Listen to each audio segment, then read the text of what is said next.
Hello, this is Miss Yetter. We are continuing our read aloud on The Worst Class Trip Ever by Dave Barry. We are on chapter 11, page 105. So if you'll open your books and turn with me to page 105, we will continue on chapter 11.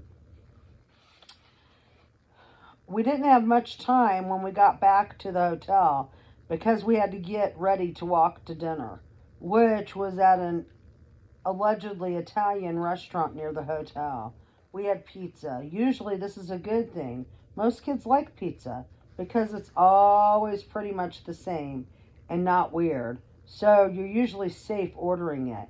But this Italian restaurant made the worst pizza in the history of the universe.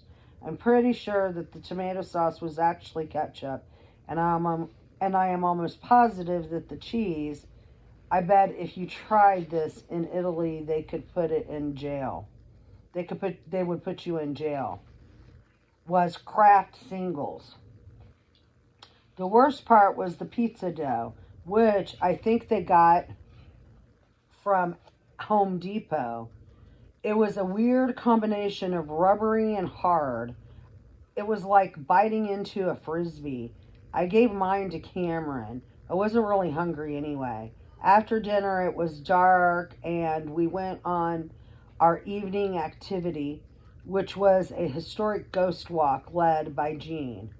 He took us through a bunch of neighborhoods, and every now and then he'd stop in front of some random old building and tell us about some spooky thing that supposedly happened there a long time ago. He did his best to sound scary, but I couldn't really get into it. First of all, I had a lot of stuff on my mind. Second, people my age grow up playing video games where we fight these really gory battles against realistic monsters that squirt green blood when you decapitate them. And we watch movies where people's eyeballs explode, or they get eaten by giant alien insects, or they're captured by a lunatic with a basement dungeon laboratory where he surgically turns them into human lobsters or whatever. So we're not going to get too scared about some house where the ghost of President Zachary Taylor's daughter allegedly sometimes closes a door.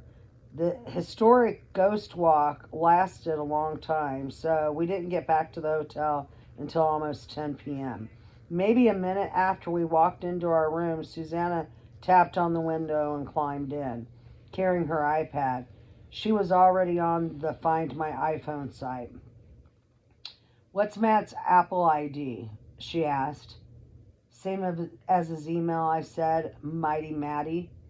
She looked at me. "Seriously?" "Yep." She rolled her eyes and tapped it in. "Now," she said. "Any luck with his password?" "Not really," I said. I'd been thinking about it, but I hadn't come up with anything. Cameron said, "I read that most common passwords people pick is the word password." "Yeah," I said, "but you'd have to be a complete idiot to." Then I remembered this was Matt we were talking about. "Try it," I said to Susanna. She tapped in password. "Nope," she said. Cameron said, "Another one is the first 5 keys on the keyboard. QWERTY." Susanna tried that. "Nope." We also tried 1, 2, 3, 4, 5, 6 and 6, 5, 4, 3, 2, 1 and 1, 2, 3, 1, 2, 3, all nopes. Susanna looked at me. "Does he have a pet?" "No." "Maybe some singer or movie or video game he really likes?" Before I could answer, Victor said, "Do we know where those guys are from?" "Why?" I said. "I'm just thinking, while you guys are trying to figure out the password, maybe I could see what I could find out about them." "Well, they're foreign," said Cameron. "Wow," said Susanna. "That's a brilliant observation." "Really?" said Cameron. "No," said Susanna. But Cameron had reminded me of something. "On the plane," I said, "the air marshal asked the little weird guy where he was from, and he told them." "Where was it?" said Victor. I tried to remember. "It was something Stan," I said. "Afghanistan, Pakistan?" "No, not them. It was one I never heard of." Susanna went to Google Maps. "Okay," she said. "Here's the stands. Kazakhstan? No. Kyrgyzstan? No. One by one, she went through the stands, but none of them sounded familiar. That's all of them, she said. No, wait. She zoomed in. Here's a little tiny one. Gadakistan. That's it, I said. Gadakistan. I'll look it up, said Victor, tapping his phone. Susanna was back on the password problem. So, she said, Matt's favorite singer. He's not really into music, I said. How about video games? He likes Halo, I said. He sucks at it. He gets killed in like 20 seconds, but he plays it a lot. Susanna tried Halo, and Halo, nope. Okay, and Victor, okay, said Victor, looking at his phone. According to Wikipedia, Kazakhstan is this brand new country. They just had a war of independence, and the head military guy, Gorban Brevolov, declared himself the leader. Nobody knew much about him, but he declared that he was an ally of the United States, which apparently was a big deal. So they're friendly to us, said Susanna. So why would they? Hang on, said Victor. Bravolov is friendly to us, but there's this rebel group that's still fighting him called Ranadaba Umaka. It means dragon head. Okay, said Susanna, but I still don't see why. Wait a minute, I said. Dragon head? Yeah, said Victor. Their symbol is a picture of a dragon's head. That's what the little weird guy had in his backpack, I said. On the plane, a dragon head, remember? That's right, said Susanna. So you think the weird guys are part of that this dragon head group? Why else would they be carrying a dragon head around? I said. Okay, said Victor. So what we have is guys who belong to a group fighting against an ally of the United States, and they have a missile jamming device they're not supposed to have, and they're here in Washington poking around the White House. We all looked at each other, letting it sink in. They're planning something bad, said Cameron. Wow, said Susanna. Again, a brilliant observation.